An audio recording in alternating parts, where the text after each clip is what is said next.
You walk into a room, and you forget why you're there. You meet someone new. They say their name 3 seconds later. It's gone. Here's the thing nobody told you. You're not forgetful.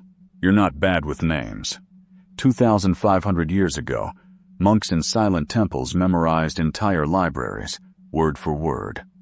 Scholars in ancient India could recite thousands of pages without a single mistake, passed down for over 3,000 years by memory alone, before writing even existed.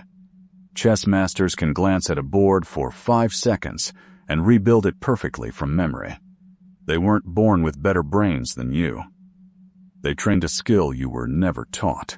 And by the end of this video, you'll know exactly how they did it. 5 real techniques, used by monks, scholars, warriors, and geniuses across history. And exactly how modern life is quietly making sure you never use any of them. Let's start with the truth. Your brain isn't broken. Your daily habits are breaking it. Here's the part that hits hardest. The monks, scholars, and masters you're about to learn from never had this problem. Their world was slow, quiet, one task at a time. Your world is the opposite. Constant noise, constant switching, zero silence. That's the shock. Your memory isn't weaker than theirs, it's just never given the same chance to work. So let's fix that. Starting with a method that's over 3,000 years old, in ancient India, scholars memorized the Vedas, sacred texts thousands of pages long, with word-for-word accuracy. And they did it without writing anything down because for most of that history, writing wasn't even used to preserve them. Memory was generation after generation. For over 3,000 years, this knowledge passed from teacher to student, mouth to ear, with almost zero errors. Even today, scholars trained in this tradition can recite these massive texts flawlessly. How? Not by reading the same page over and over, by constant active repetition, reciting it out loud, reciting it backward, reciting it in broken patterns, forcing the brain to truly know it, not just recognize it. This connects to something modern science later confirmed. Rereading barely works. Studies show it's one of the weakest ways to learn anything, because your brain is just recognizing words it already saw. Here's the modern version of the Vedic method. It's called active recall. Say you're studying for a test tomorrow. Instead of rereading your notes for the 5th time, close the notebook. Try to say everything you remember out loud. From memory alone, it feels harder. That discomfort is the exact moment your brain builds a real memory. The same principle ancient scholars used to preserve knowledge across 3,000 years, without a single written word. Now here's where it gets really interesting. Buddhist monks have trained their minds for over 2,000 years using one core skill. Single-pointed focus.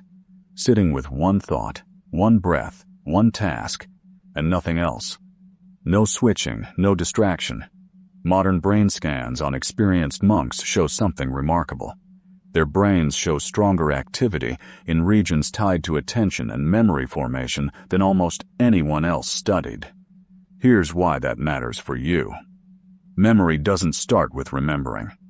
It starts with paying attention in the first place. If you never truly focus on something, your brain never gets a clean copy to save. This is where modern life fails you the hardest. You do homework with your phone next to you. You listen to a lecture while scrolling. You multitask, and your brain saves almost nothing properly because it never fully arrived anywhere.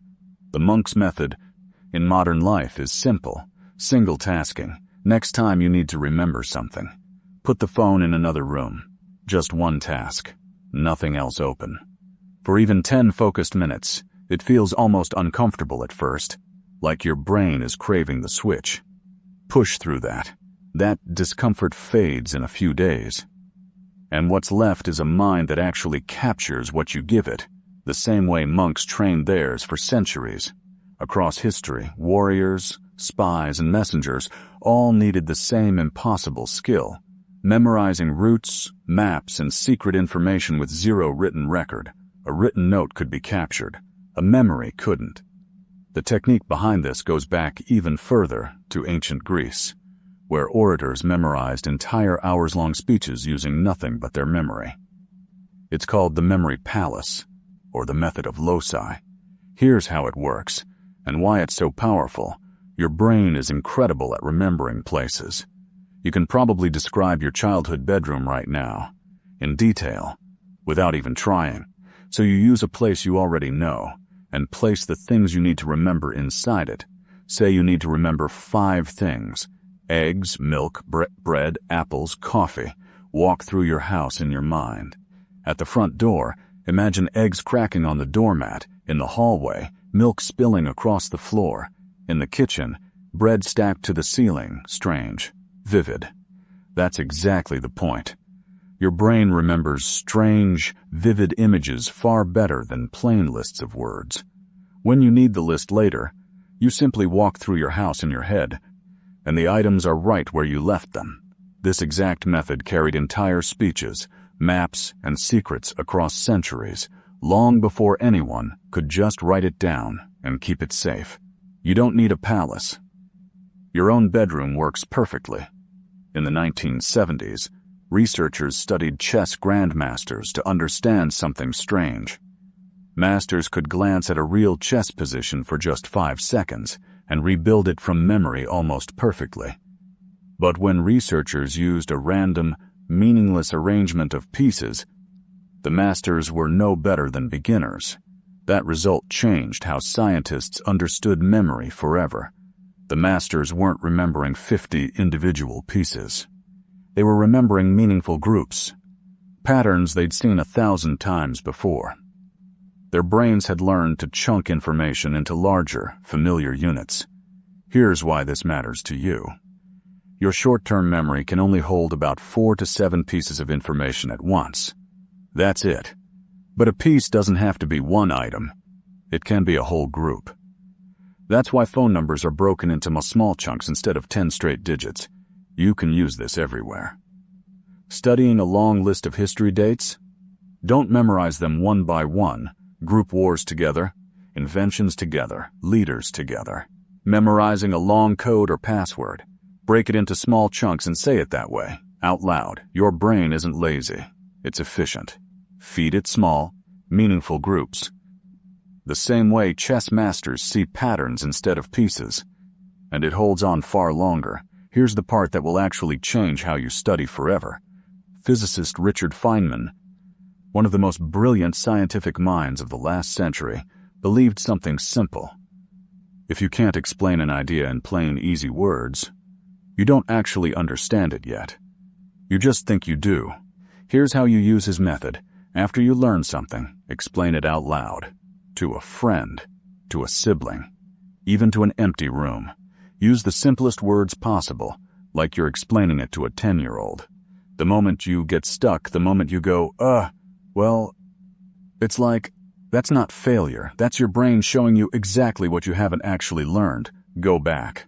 Fix that one gap. Explain it again. Teachers remember their subjects for decades, not because they're geniuses, but because teaching forces the brain to organize information so clearly, it almost never leaves. You don't need a classroom, just one person willing to listen for 2 minutes, or even just you talking out loud, alone.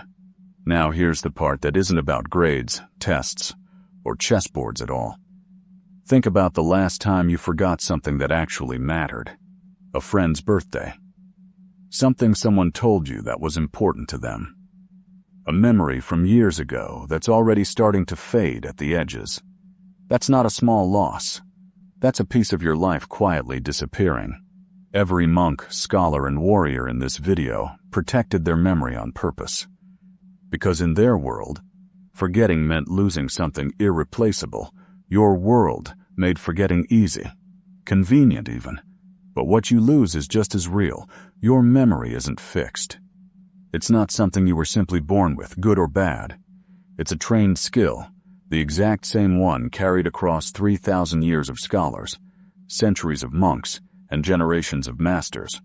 The version of you 5 years from now, the one who remembers names easily, studies less but remembers more, who doesn't lose the small moments that matter, That version starts with one small change, today. Picture this. You check your phone. Research shows the average person unlocks their phone over 90 times a day. That's once every 10 minutes you're awake. Every time you switch, from a text to Instagram to homework. Your brain has to stop what it was doing and start over. Menner needs something called encoding. Think of it like saving a file. If the file never finishes saving, it's not there tomorrow, it's just gone. But wait, that's not even the biggest one. You scroll your phone right before bed. Almost everyone does. But deep sleep is when your brain moves memories from short-term storage into long-term storage, like moving files into a locked drawer. Cut your sleep short, and that drawer never locks. Your whole day, quietly deleted by morning. So the next time you walk into a room and forget why, remember what you now know. Monks trained their focus. Scholars trained their repetition. Warriors trained their imagination. Masters trained their patterns. Geniuses trained their words. None of them were born this way. They trained for it. Pick one technique from this video, just one. Use it today. I'll see you next time.